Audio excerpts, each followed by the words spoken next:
how to choose who can see your cameos selfie in ads, like only you can see your cameo selfie in ads. Today guys, I will show you how to do this. Just watch the video until the end. You go first and you open your snap.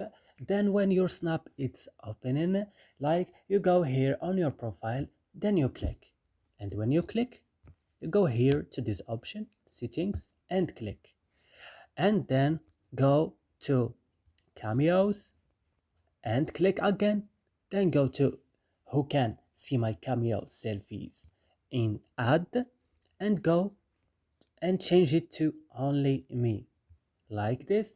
And that's it guys.